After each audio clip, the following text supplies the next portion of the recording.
আমরা আজকে যেই বিষয়টি নিয়ে আলোচনা করব সে আলোচনার বিষয়বস্তু হলো ইসলামে নারী পুরুষদের পর্দা করার গুরুত্ব এবং ফজিলত কি এবং পর্দা লঙ্ঘন করার পরিণাম কি সেই সম্পর্কে আজকের আলোচনা। সেই বিষয়ের প্রতি লক্ষ্য রেখে আমি কোরআনুল কারিমের ৩৩ নম্বর সূরাতুল আহজাবের ৩৫ নম্বর আয়াতে কারিমা তেলাওয়াত করেছি। বিশ্বনবী মুহাম্মদুর রাসূলুল্লাহ সাল্লাল্লাহু আলাইহি ওয়াসাল্লামের অসংখ্য হাদিস থেকে, জামিউত তিরমিজি থেকে একখানা হাদিসে পাক তেলাওয়াত করেছি। তেলাওয়াতকৃত আয়াত ও হাদিসকে সামনে রেখে আল্লাহ সুবহানাহু ওয়া তাআলা কিছু উপকারী কথা বলার তৌফিক দান করুন। আপনারা বলুন আমিন। বাংলা প্রচলিত ভাষায় পর্দা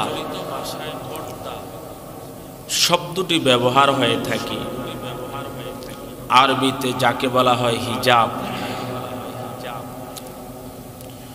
সেই পর্দা সম্পর্কে আজকের আলোচনা।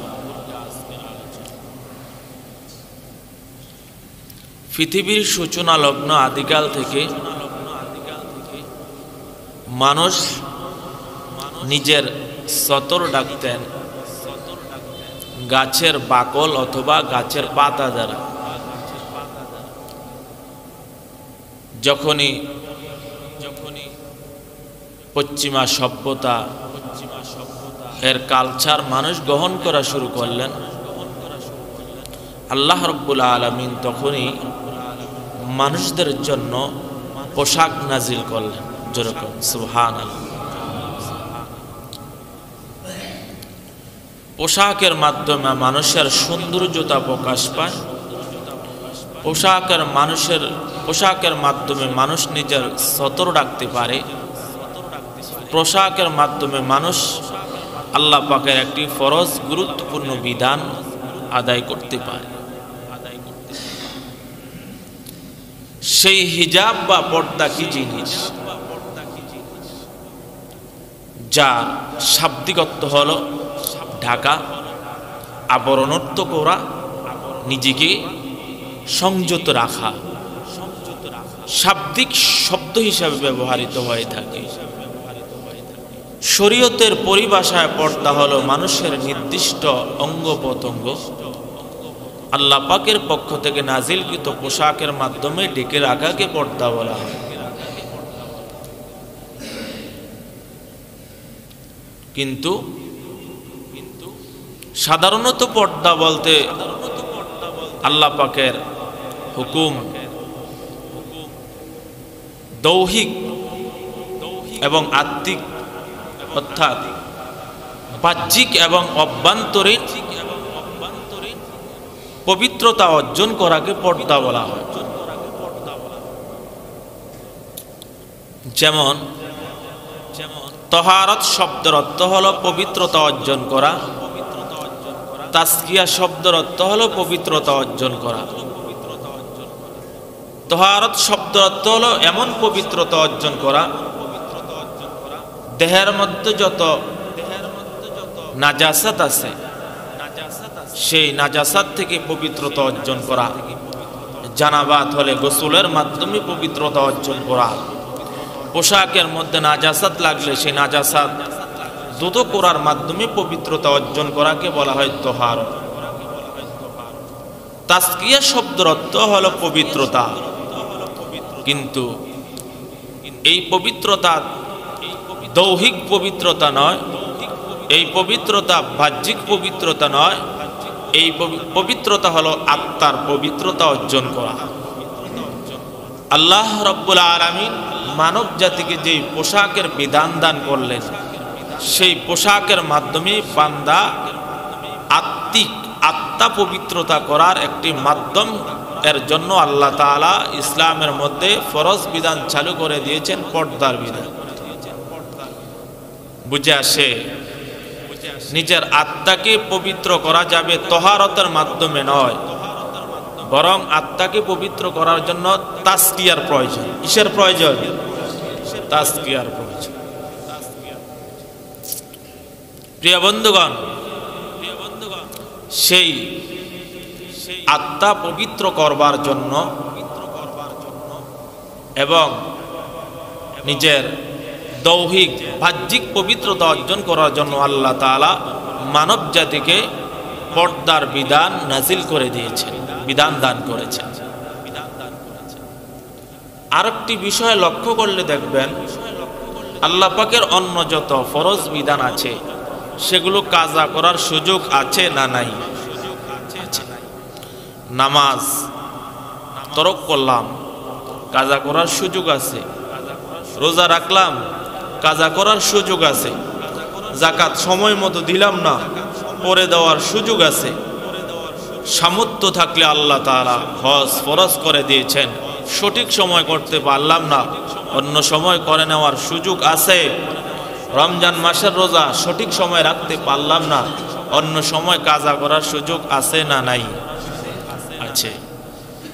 নামাজ যেমন ফরজ, রমজান মাসে রোজা রাখা যেমন ফরজ, নেশাব পরিমাণ মালিক হলে যেমনিভাবে যাকাত দেওয়া ফরজ, সামর্থ্য থাকলে যেমনিভাবে হজ করা ফরজ, ঠিক তেমনিভাবে আল্লাহ তাআলা মানব জাতির উপর পর্দার বিধান ফরজ করে দিয়েছেন। সেই পর্দা করাও ফরজ। অন্য সকল বিধান কাজা করার সুযোগ আছে, কিন্তু কোনো মানুষ যদি পর্দাকে কাজা করে, পর্দাকে তরক করে, পরবর্তীতে সেটাকে কাজা করার সুযোগ আছে নাই? এজন্য পর্দা এমন একটি ফরজ বিধান, যেই ফরজ বিধান আমার আপনার থেকে যদি ছুটে যায় তাহলে সেটা কাজা করার সুযোগ নাই। এজন্য এটি একটি ইম্পর্টেন্ট বিষয়, গুরুত্বপূর্ণ বিষয়, এবং এর জন্য আমাকে আপনাকে খুব সচেতন থাকতে হবে। খুব জটিল একটি বিষয়। আমি আজকে যে বিষয়টি নিয়ে আলোচনা করব, হয়তো আপনারা অনেকে এই বিষয়টি নিয়ে রাগ করতে পারেন, কিন্তু রাগ করলে কি হবে? বাস্তবতা হলো আপনাকে সেটা মেনে নিতেই হবে। আল্লাহ পাকের ফরজ বিধান যদি আপনি অপছন্দ করেন, তাহলে আপনি আল্লাহর একটি ফরজ বিধানকে আপনি অস্বীকার করলেন। আর কোনো মানুষ যদি আল্লাহর ফরজ বিধানকে অস্বীকার করে, অপছন্দ করে, আল্লাহ তাআলা যাররা পরিমাণ রাজত্ব কমবে না। বান্দা যদি আল্লাহর বিধানগুলা সঠিকভাবে আদায় করে, আল্লাহ পাকের রাজত্ব যাররা পরিমাণ বাড়বেও না। প্রিয় বন্ধুগণ, তো আল্লাহ রাব্বুল আলামিন বলেন, আমি মানব জাতিকে পোশাক দান করেছি।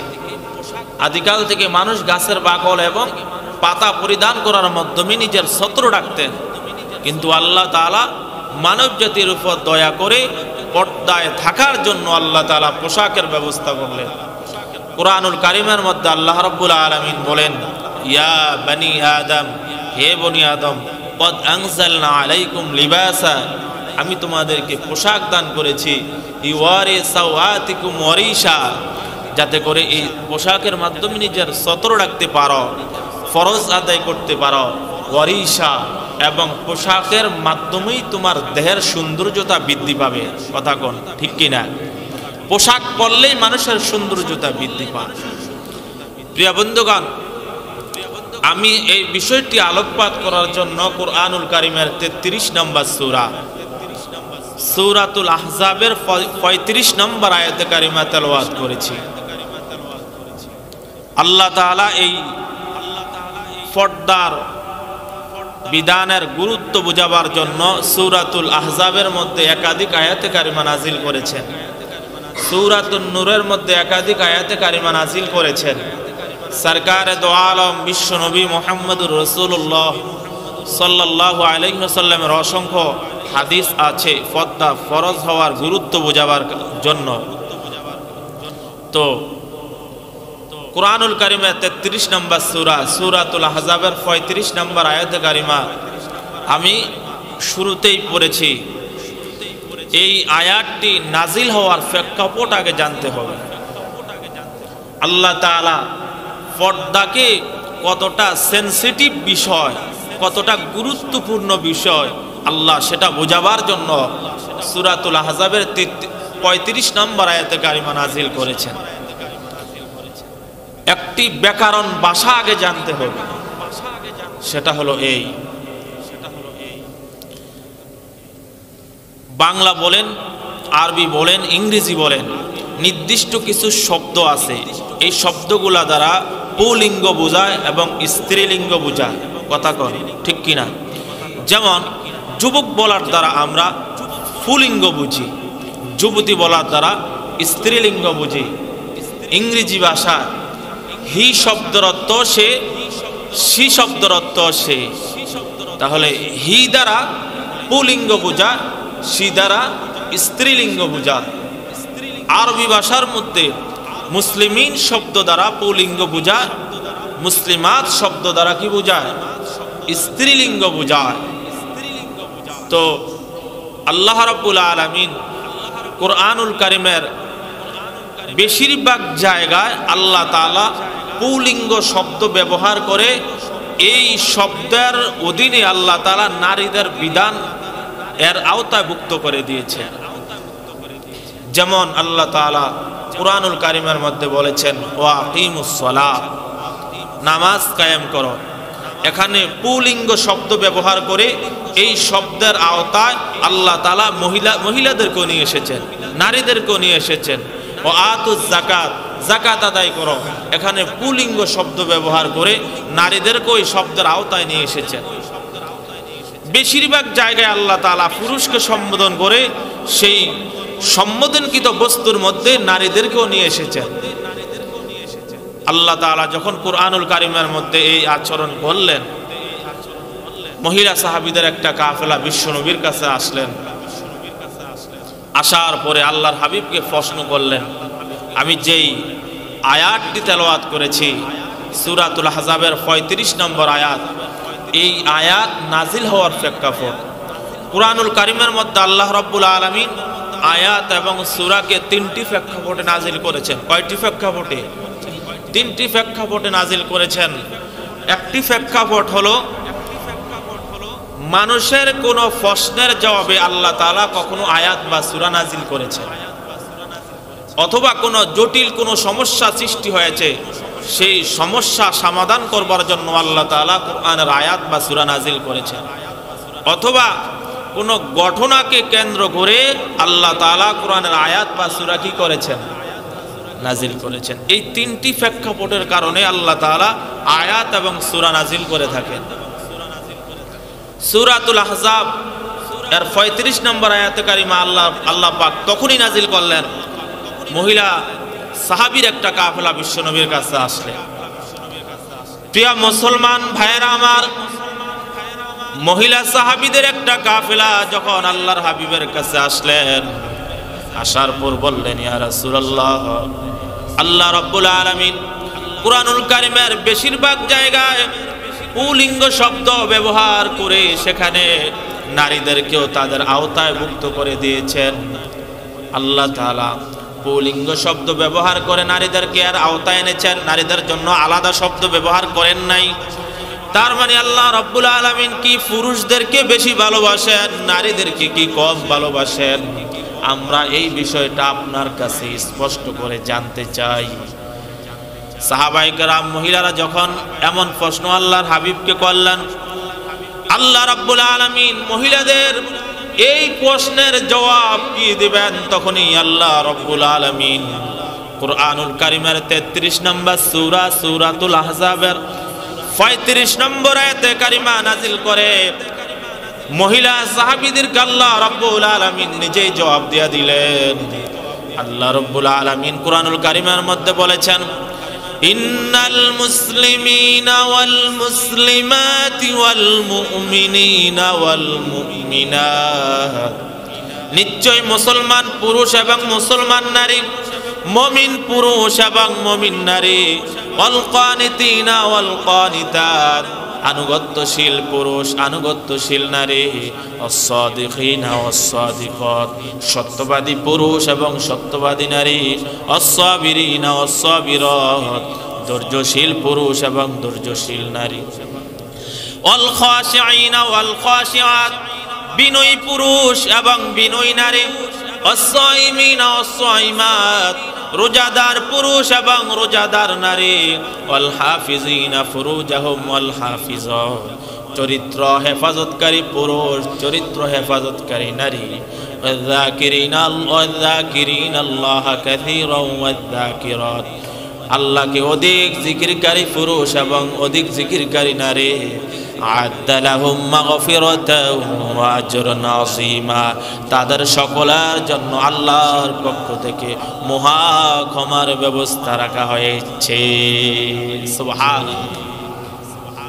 মহিলা সাহাবীরা যখন প্রশ্ন করলেন, ইয়া রাসূলুল্লাহ, পুরুষ লোকদেরকে সম্বোধন করে পুলিঙ্গ শব্দ ব্যবহার করে এর আওতায় আমাদের নারীদেরকে এনে দিয়েছেন, তার মানে আল্লাহ তাআলা পুরুষদেরকে ভালোবাসেন, আমাদের নারীদেরকে ভালোবাসেন না।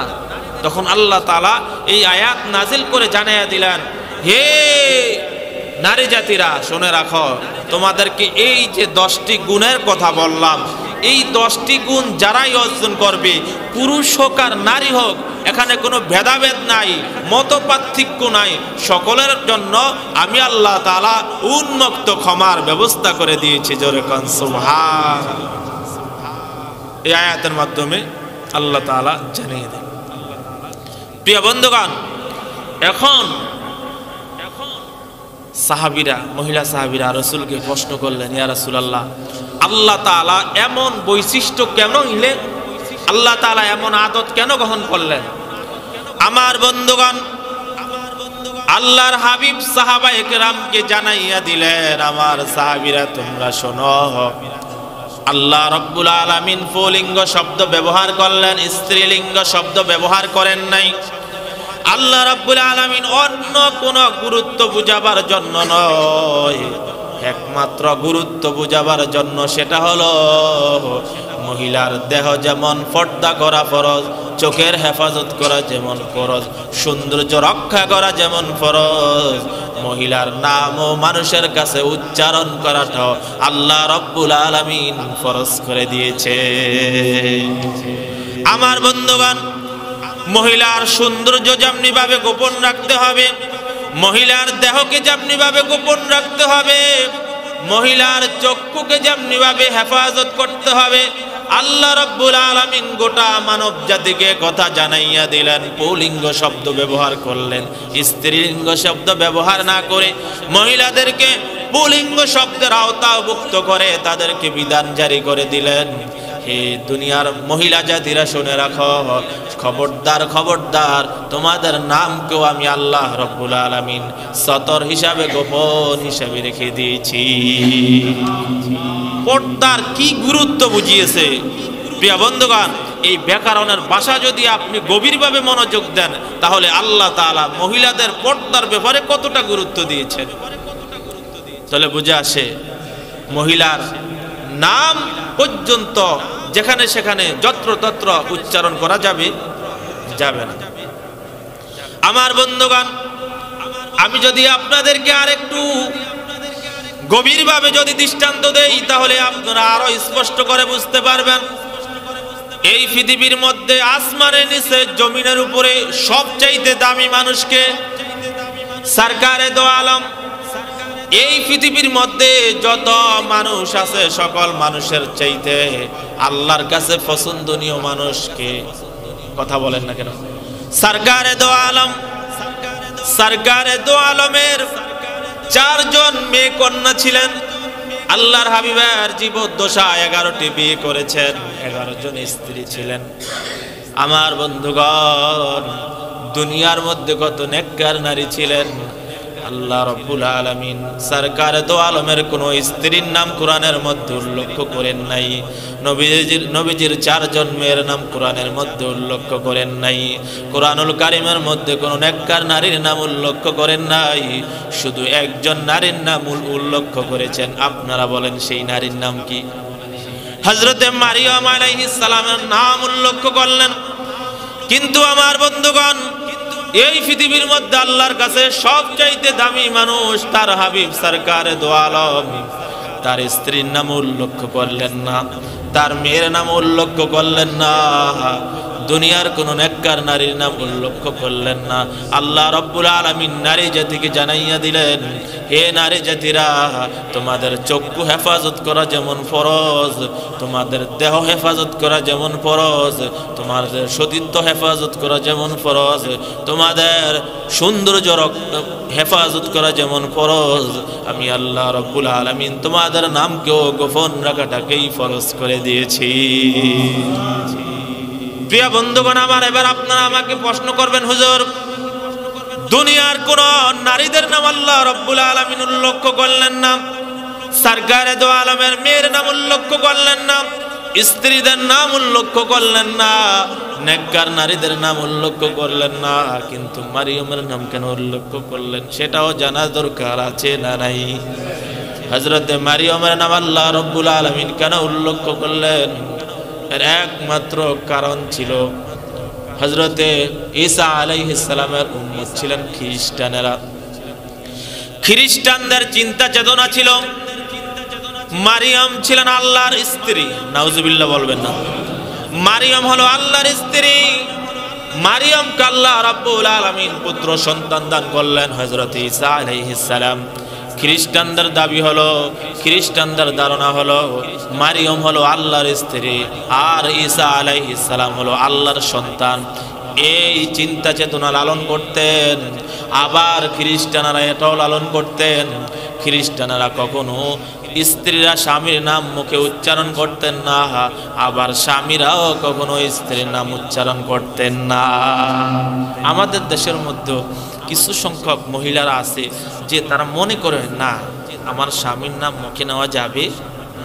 আবার অনেক স্বামীরও এরকম যদি ধারণা করে যে আমার স্ত্রীর নাম মুখে নেওয়া যাবে, গিন্নি বলে ডাক দেওয়া হবে, সখী বলে ডাক দেওয়া হবে। প্রিয় বন্ধুগণ, আপনার প্রয়োজন থাকলে আপনার মেয়ের নাম ধরে ডাকতে পারেন। কোনো কারণে আপনার বাবার নাম আপনি উচ্চারণ করতে পারবেন, প্রয়োজনের কারণে আপনার মায়ের নাম উচ্চারণ করতে পারবেন, প্রয়োজনের কারণে আপনি আপনার স্বামীর নাম উচ্চারণ করতে পারবেন। স্বামী তার স্ত্রীকে নাম ধরে ডাকতে পারবে কি পারবে না? কথা বলেন না কেন? পারবে। মেয়ে এবং ছেলে বাবার নাম উচ্চারণ করা বেয়াদবি, তবে প্রয়োজনের কারণে ডাকতে পারবে, উচ্চারণ করতে পারবে। বাবা মেয়ে ছেলের নাম ধরে রাখতে পারবে। স্বামী প্রয়োজন, স্ত্রী প্রয়োজনের কারণে স্বামীর নাম বলতে পারবে এবং স্বামী স্ত্রীর নাম ধরে ডাকতে পারবে। কিন্তু খ্রিস্টানদের ধারণা ছিল স্বামী স্ত্রীর নাম উচ্চারণ করতে পারবে না, স্ত্রী স্বামীর নাম উচ্চারণ করতে কি পারবে না। আমার বন্ধুগণ, আল্লাহ রাব্বুল আলামিন কুরআনুল কারীমের মধ্যে কোথায় নারীর নাম উল্লেখ করলেন না, শুধুই মাত্র হযরতে মারিয়মের নাম উল্লেখ করে আল্লাহ তাআলা জানাইয়া দিলেন, হে খ্রিস্টান জাতিরা শুনে রাখো, তোমরা মারিয়মকে আমার স্ত্রী দাবি করেছ, আমার স্ত্রী ধারণা করেছ। আমি মারিয়মের নাম এই কারণে কোরআনে উল্লেখ করেছি, যেহেতু তোমরা ধারণা করো স্বামী তার স্ত্রীর নাম উচ্চারণ করতে পারবে না, তোমাদের ধারণা ভাঙবার জন্য আমি আল্লাহ রাব্বুল আলামিন কোরআনের মধ্যে মারিয়মের নাম উল্লেখ করে দিয়েছি। কোরআনের মধ্যে নারী জাতির শুধু একটা নাম ব্যবহার করেছেন, সেই নাম কি? খ্রিস্টানের ধারণা ভাঙবার জন্য মারিয়মের নাম উল্লেখ করা হলো। এছাড়া কোরআনের মধ্যে কোথায় মহিলাদের নাম কি আছে? নাই। তাহলে মহিলাদের নাম যেখানে সেখানে উচ্চারণ করা যাবে না, যত্রতত্র ব্যবহার করা যাবে না। হ্যাঁ, শুধু প্রয়োজনের খাতিরে মহিলাদের নাম কি করা যাবে? উচ্চারণ করা যাবে। প্রিয় বন্ধুগণ, সেই ইসলামের মধ্যে নারীদেরকে আল্লাহ তাআলা, পুরুষদেরকে আল্লাহ তাআলা পর্দার ব্যবস্থা করলেন। সূরাতুর নূরের মধ্যে আল্লাহ রাব্বুল আলামিন সর্বপ্রথম পুরুষ জাতিকে সম্বোধন করলেন। কোন জাতিকে?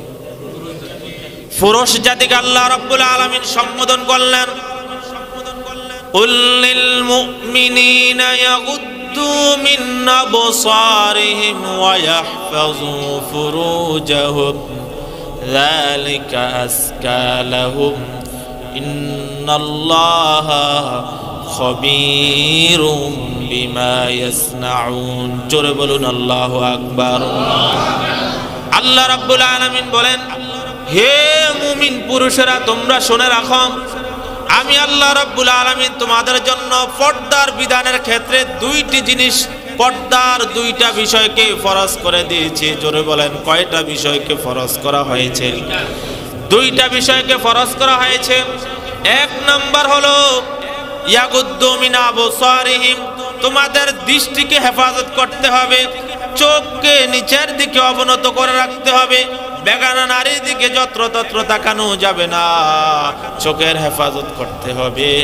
দুই নাম্বার হলো ওয়াল ফুরুজাহুম ওয়াল হাফিজিনা ফুরুজাহুম, নিজের লজ্জাস্থান, নিজের চরিত্রকে, সতীত্বকে অবশ্যই হেফাজত করতে হবে। কয়টি বিষয় ফরজ? দুইটি বিষয় ফরজ, চোখের হেফাজত, সতীত্বের হেফাজত। আমার বন্ধুগণ, আল্লাহ রাব্বুল আলামিন ফুরুজ জাতিকে সম্বোধন করে বলেন, আমি তোমাদের জন্য দুটো বিষয়কে ফরজ করে দিয়েছি। নারী দেখবা, সঙ্গে সঙ্গে দৃষ্টিকে অবনত করে ফেলবা, চোখের হেফাজত করবা, এবং খবরদার খবরদার নিজের সতীত্বকেও হেফাজত করতে হবে। যদি এই দুইটি বিষয়কে তোমরা হেফাজত করো তাহলে যালিকা আসকা লাহুম, এটাই হলো তোমার অন্তরের পবিত্রতা, কলবের পবিত্রতা। জোরে কোন সুবহানাল্লাহ। চোখের হেফাজত করবেন, সতীত্বের হেফাজত করবেন, আল্লাহ রাব্বুল আলামিন আপনার কলবকে পবিত্র করে দিবে।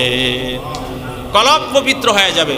চোখের হেফাজত করবেন, চরিত্রের হেফাজত করবেন, অটোমেটিকলি আপনার কলব পবিত্র হয়ে যাবে। সাবানের প্রয়োজন হবে না, ইস্তেগফারের প্রয়োজন হবে না। আল্লাহ তাআলা এই আপনি দুইটি কাজ করেন, আপনার কলব পরিষ্কার হয়ে যাবে।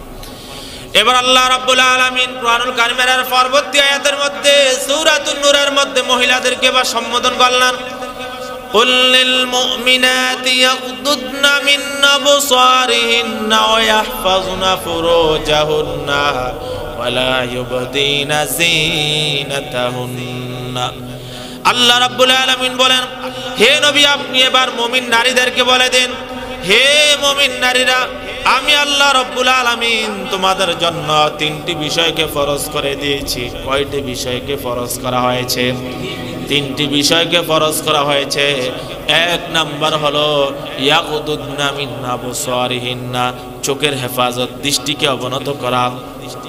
ওয়াল হাফিজিনা ওয়াল হাফিজাত, যে তোমাদের চরিত্রকে, ওয়াল হাফিজিনা ফুরুজাহুম ওয়াল হাফিজিনা ফুরুজাহুম, তোমাদের চরিত্র লজ্জাস্থানের হেফাজত।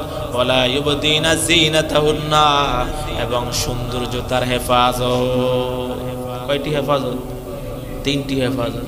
এক নম্বর হলো চোখের হেফাজত করো, দুই নম্বর হলো তোমাদের চরিত্র হেফাজত করো, তিন নম্বর হলো সৌন্দর্য প্রকাশ করা যাবে। সৌন্দর্য শুধু নিজের স্বামীর কাছেই প্রকাশ করা যাবে, স্বামী ছাড়া দুনিয়ার কারো কাছে সৌন্দর্য প্রকাশ করা যাবে। কিন্তু এর বিপরীত আছে না নাই? তাহলে পুরুষের জন্য ফরজ হলো দুটি বিষয়, মহিলাদের জন্য ফরজ হলো তিনটি বিষয়।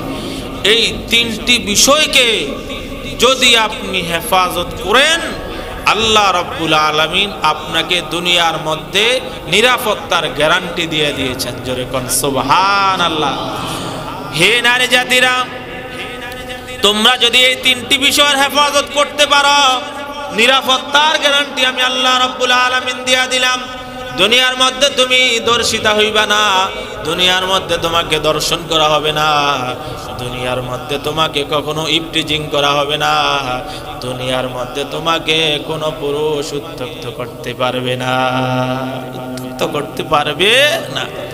প্রিয় বন্ধুগণ, সেই পর্দা যদি আমাদের সমাজ মেনে চলতো, খোদার কসম করে বলতে পারি এই পৃথিবীর মধ্যে কোনো নারী দর্শিতা হইতে পারত না।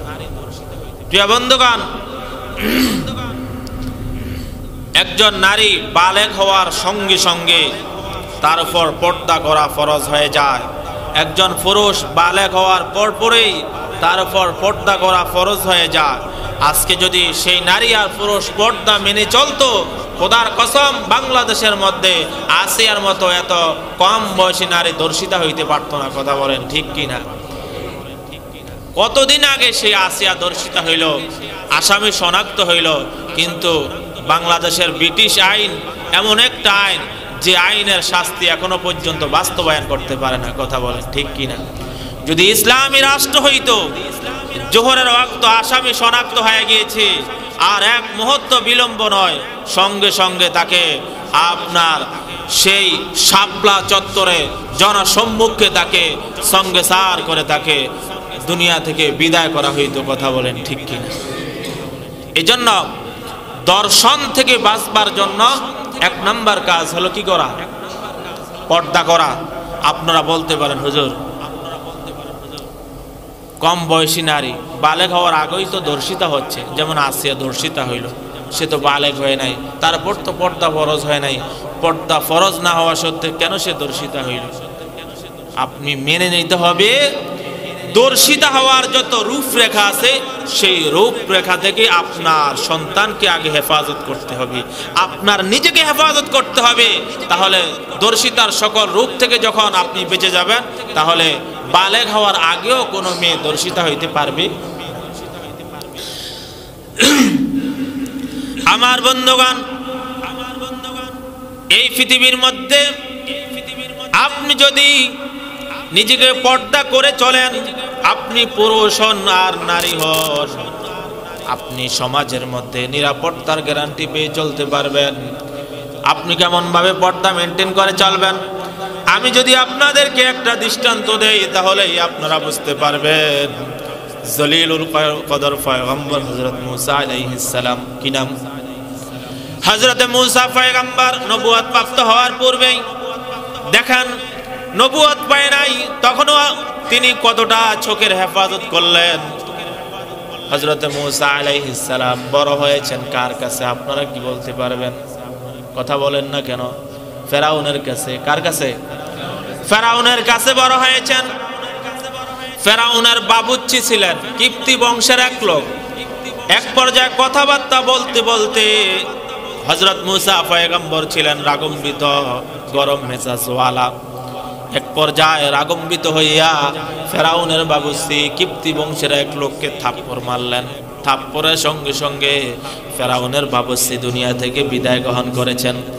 ফেরাউন বুঝতে পারলেন এটা সাধারণ কোনো মানুষ নয়, যাকে আমার ঘরে লালিত পালিত করলাম, সেই আমি যাকে নিয়ে ভয় করতেছি আমার রাজপ্রাসাদ জ্বালিয়ে দিবে, আমাকে অস্বীকার করবে।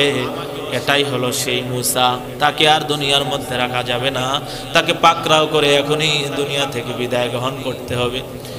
আল্লাহ রাব্বুল আলামিন হযরত মুসা পয়গম্বরকে জানাইয়া দিলেন, হে আমার আদরের মুসা, তুমি আর ইরাকের বাবেল নামক শহরের মধ্যে থাকতে পারবা না, এখনই তোমাকে হিজরত করে মাদিয়ান চলে যাইতে হবে। কোথায়? মাদিয়ান চলে যাইতে হবে। পয়গম্বর মুসা আলাইহিস সালাম এবার মাদিয়ানের দিকে রওনা দিয়েছেন। বিশাল দীর্ঘ রাস্তা, পথের মধ্যে খাবারের প্রয়োজন পড়ল, তৃষ্ণার্ত হয়ে পড়লেন। কিছু দূর যাওয়ার পরে দেখলেন একটি কূপের মধ্যে ডাকনা দেওয়া আছে, অনেক ভারিত্ব। 7-8 জনেও সেই কূপের মুখকে আপনার সরাইতে পারে না, নাড়াচাড়া করতে পারে না। হযরতে মুসা পয়গম্বর মুহূর্তের মধ্যে সেই ডাকনাকে সরাইয়া সেই কূপ থেকে পানি পান করে গাছের নিচে আরাম ফরমাচ্ছেন। আমার বন্ধুগণ, এই দিক দিয়া সেই কূপ থেকে মাদিয়ানের লোকেরা সেখান থেকে পানি নিতেন, বকরিদেরকে পানি পান করাইতেন। মানুষ সেই 7-8 জন এসে কূপের ডাকনা সরাইয়া দিতেন। এই দিক দিয়ে আল্লাহর আরেকজন পয়গম্বর ছিলেন হযরতে শুআইব আলাইহিস সালাম। কি নাম? হযরতে শুআইব আলাইহিস সালামের 2 কন্যা আসলেন সেই কূপ থেকে পানি নেওয়ার জন্য। আসার পরে এবার দাঁড়াইয়া রইলেন, সেই কূপ থেকে পানি নিবেন। কিভাবে পানি নিবেন? 7-8 জন লোক যখন জড়ো হবে, এবার 7-8 জন আইসা ডাকনা সরাইয়া কূপ থেকে পানি নিবেন। শুআইব আলাইহিস সালামের মেয়েরা যখন পানির জন্য গামলা নিয়ে দাঁড়াইয়া রইলেন, হযরতে মুসা পয়গম্বর বলেন, হে মেয়েরা, হে বোনেরা, কি ব্যাপার, তোমরা কেন এখানে গামলা নিয়ে দাঁড়িয়ে আছো? শুআয়ব পয়গম্বরের মেয়েরা বললেন, আমরা এখানে দাঁড়িয়ে আছি, 7-8 জন লোক আসার পরে জড়ো হয়ে এই কূপের ঢাকনা সরানো হবে, তারপর আমরা সেখান থেকে পানি নিয়ে বকরিকেও পানি পান করাইব, আমরাও পানি পান করব। হযরত মূসা পয়গম্বর আর এক মুহূর্ত দেরি করেন না, তোমরা এখানে আসো, আমি ঢাকনা সরাইয়া তোমাদের গামলা পানি ভর্তি করে দিব, অতি দ্রুত বাড়িতে চলে যাবে। দ্রুত বাড়িতে যাইতে হবে, পর্দা করতে হবে, মেনটেন করে চলতে হবে। আমার বন্ধুগণ, যেই ঢাকনাকে 7-8 জন ব্যতীত সরাইতে পারত না, মূসা পয়গম্বর শুধু বাম হাত দ্বারা আস্তে ধরলেন আর ঢাকনাকে চিটকা মারলেন, 14 হাত ধরে ছড়ে গেল। আমার বন্ধুগণ, সেই গামলা পানি ভর্তি করে দিলেন, মেয়েরা বাড়ির মধ্যে চলে গেলেন। মূসা পয়গম্বর মেয়েদের দিকে এক মুহূর্তের জন্য তাকান নাই। শুআয়ব আলাইহিস সালামের মেয়েরা বাড়ি গিয়ে বললেন, বাবা শুআয়ব আলাইহিস সালাম মেয়েদেরকে বললেন, কি ব্যাপার, অন্যদিন পানি আনতে আনতে সন্ধ্যা হয়ে যায়, আজকে এত তাড়াতাড়ি কিভাবে বাড়ির মধ্যে চলে আসলা? শুআয়ব আলাইহিস সালামের মেয়েরা বললেন, গো বাবা শোনেন, আজকে এমন এক যুবকের সাথে দেখা হয়ে গেল, এমন একজন যুবকের সাথে দেখা হয়ে গেল, যেই যুবক এমন একজন শক্তিশালী যুবক, সাথে সাথে সে একজন আমিন, বিশ্বস্ত। বাবা বললেন, কিভাবে বুঝতে পারলা? এবার মেয়েরা বললেন, বাবা শুধু বাম হাত দ্বারা ঢাকনা ধরলেন, 14 হাত ধরে সরে গেল, এবং এক মুহূর্তের জন্য আমাদের চেহারার দিকে তাকান না, দৃষ্টি নিচের দিকে রাইখা আমাদের গামলাকে পানি ভর্তি করে দিলেন। ও বাবা, এমন যুবককে যদি আপনার বাড়ির কাজের লোক রাখেন, তাহলে আমরা অনেক উপকৃত হইতে পারবো। হযরত শুআয়ব পয়গম্বর বললেন, আমাদের মেয়ের এই সুসংবাদ দ্বারা বোঝা যায় সাধারণ কোনো মানুষ নয়, অবশ্যই আল্লাহর মনোনীত মানুষ কথা বলেন, ঠিক কিনা? শুআয়ব পয়গম্বর বললেন, ঠিক আছে, আগামীকালকে যখন আবার তোমরা সেই কূপের কাছে পানি আনতে যাইবা, সেই যুবককে খবর দিবা আমার সাথে সাক্ষাৎ করবার জন্য। শুআয়ব আলাইহিস সালামের শুআয়ব পয়গম্বরের মেয়েরা যখন আবার পরের দিন আসলেন, যুবককে বললেন, যুবক আমাদের বাবা আপনাকে দাওয়াত করেছে, আমাদের বাবার আহ্বানে আপনি অবশ্যই সাড়া দিবেন। মূসা আলাইহিস সালাম এবার বললেন, ঠিক আছে, চলো তোমাদের বাবার কাছে যাব। এবার মূসা আলাইহিস সালাম বললেন, তোমার বাবার পরিচয় ঠিকানা তো কিছুই চিনি না, কিভাবে যাব? তখন মেয়েরা বললেন, আমরা সামনের দিক দিয়ে রাহবরি করব, আপনি আমাদের পিছে চলেন। মূসা আলাইহিস সালাম বলেন, আমি এমন কোন যুবক না যে নারীদের দিকে তাকাবো, আমি নারীদের দিকে তাকানোওয়ালা লোক না, বরং তোমরা সামনে থাকবে না, তোমরা পিছনে থাকবে, আমি মূসা সামনে থাকবো। নবুয়ত প্রাপ্ত হওয়ার আগে না পরে? আগে, এমন কথা। তো এবার মেয়েদেরকে রাখলেন পিছে, তিনি থাকলেন সামনে, কারণ মেয়েরা যদি সামনে থাকে তাহলে দৃষ্টি তার দিকে যাইবে কি যাইবে না? এখান থেকে বুঝে আসে, আপনি যখন কোনো নারীকে নিয়ে সফর করবেন, নারী আগে থাকবে না পুরুষ আগে থাকবে? পুরুষ আগে থাকতে হবে, নারী পিছনে থাকতে হবে। আমার বন্ধুগণ, আমি আপনাদেরকে আরেকটা দৃষ্টান্ত দেই, পর্দার কতটা গুরুত্ব মেনে সরকারে দো আলম, তিনার স্ত্রীরা চলেছেন, তিনার মেয়েগণ চলেছেন। আল্লাহর নবীর কলিজার টুকরা মেয়ের নাম কি ছিল? হযরতে ফাতেমা রাদিয়াল্লাহু তাআলা আনহা। আল্লাহর নবীর ইন্তেকালের পরে সর্বপ্রথম নবীজির আহলে বাইয়াতদের মধ্যে মারা গেলেন সর্বপ্রথম কে? হযরতে ফাতেমা মারা গেলেন আগে। হযরতে ফাতেমা যেদিন মারা যাবেন, রমজান মাস ছিলেন, রাতের বেলায় স্বপ্নে দেখলেন, ফাতেমা আজকে সাহরি খাইবা তোমার স্বামী আলীর সাথে, সন্ধ্যা ইফতার করবা আমার সাথে। কার সাথে? এখান থেকে বোঝা যায় ফাতেমা কি আজকের পরে আর থাকবে? থাকবে। আল্লাহর হাবিব স্বপ্নে যোগে জানাইয়া দিলেন, ফাতেমা শোনো, সাহারি করবা তোমার স্বামী আলীর সাথে, ইফতার করবা আমি মুহাম্মদুর রাসূলুল্লাহ সাল্লাল্লাহু আলাইহি ওয়াসাল্লামের সাথে। আলীর সাথে সাহারি করলেন। ফজর আজান দিল, আলী এবার মসজিদে নববীর মধ্যে নামাজ পড়ার জন্য চলে গেলেন। আলী আয়েশা দেখেন, অন্যদিন ফাতেমা, আলী যখন ফজরের নামাজ পড়ে বাড়ি আসেন, আয়েশা দেখেন ফাতেমা ফজরের পরে তাসবিহ তাহলিল করে একবারে ইশরাক পড়া পর্যন্ত নামাজের মুসল্লা থেকে উঠে না। কিন্তু আলী আয়েশা আজকে দেখলেন ফাতেমা ফজরের নামাজ পড়ে এই দিক দিয়া ফাতেমার ওই দিন রাত্রেই জ্বর ছিল।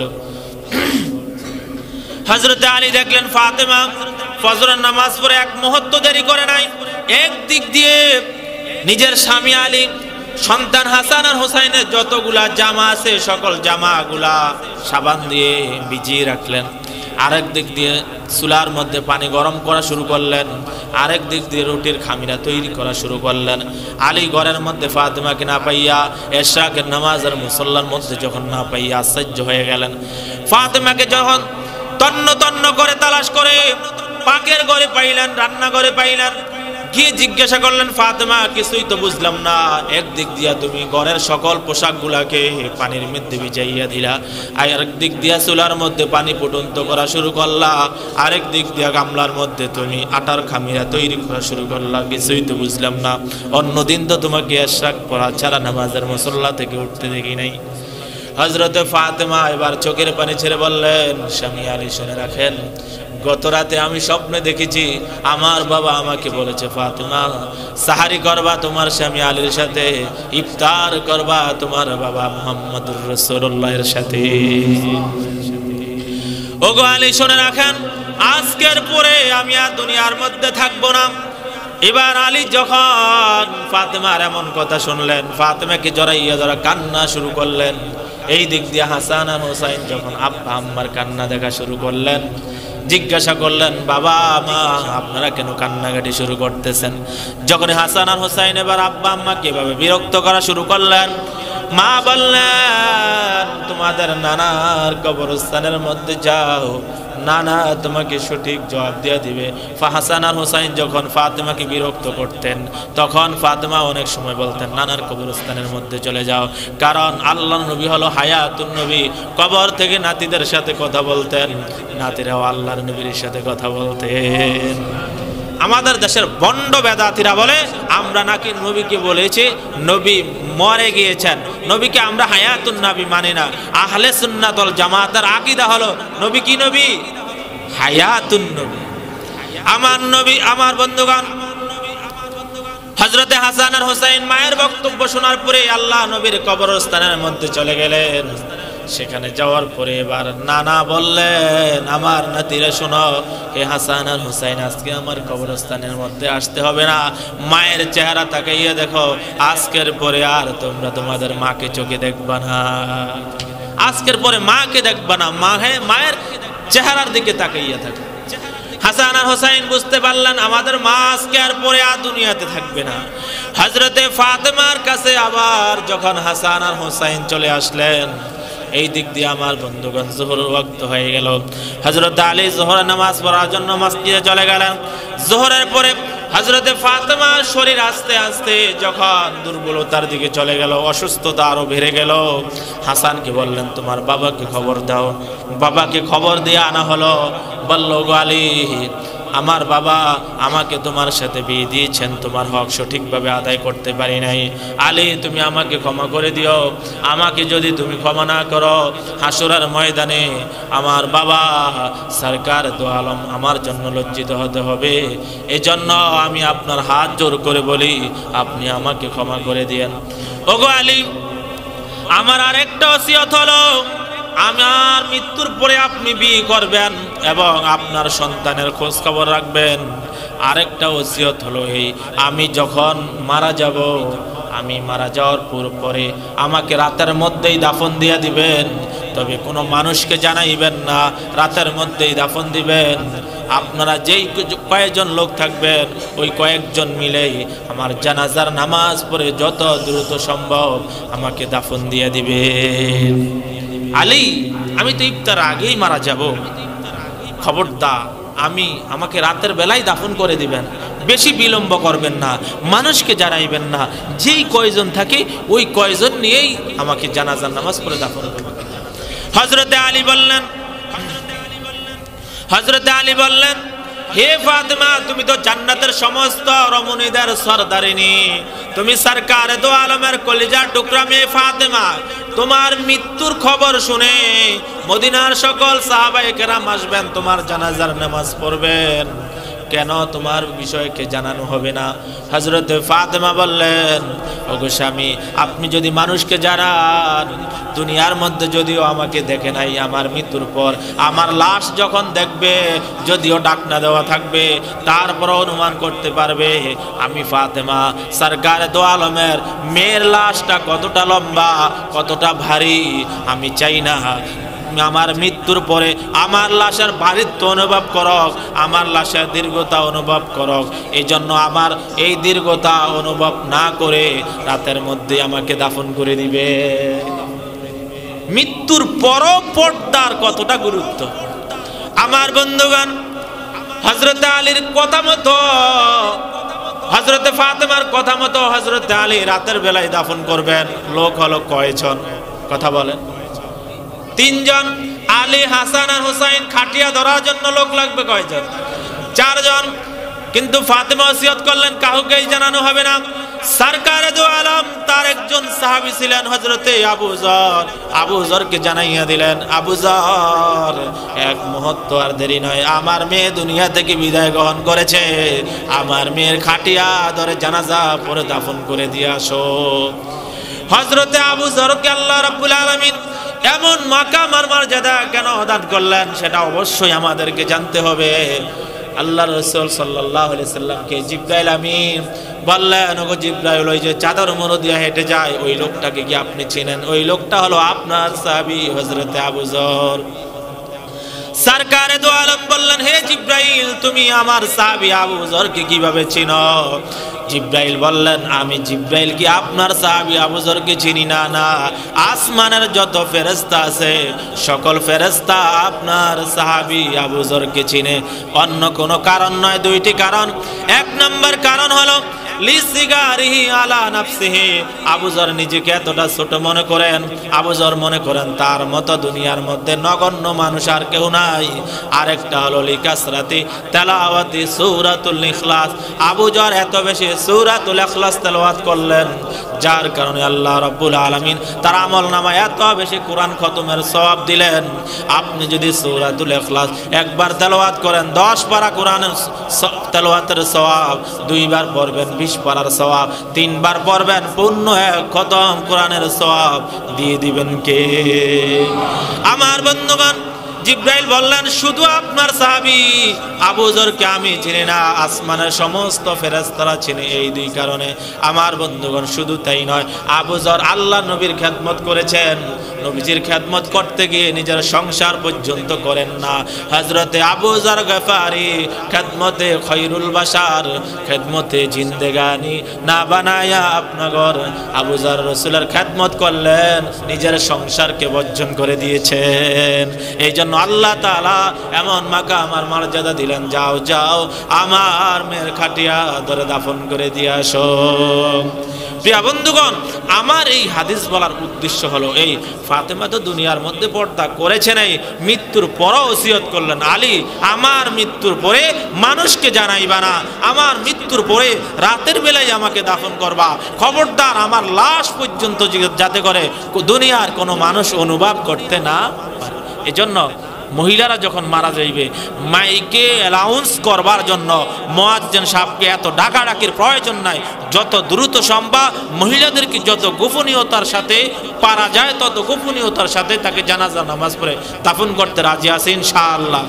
আল্লাহ রাব্বুল আলামিন আমাদেরকে শরীয়ত সম্মতভাবে পর্দা মেনে চলার তৌফিক দান করুন, সকলে বলি আমিন। পর্দার আরো অনেক কথা ছিল, কাদের সাথে দেখা দেওয়া যাবে, কাদের সাথে দেখা যাবে না সেটাও বলতে পারলাম না। যাই হোক, সময় শেষ। আল্লাহ তাআলা আমল করার তৌফিক দান করুন। ওয়া আখির দাওয়া।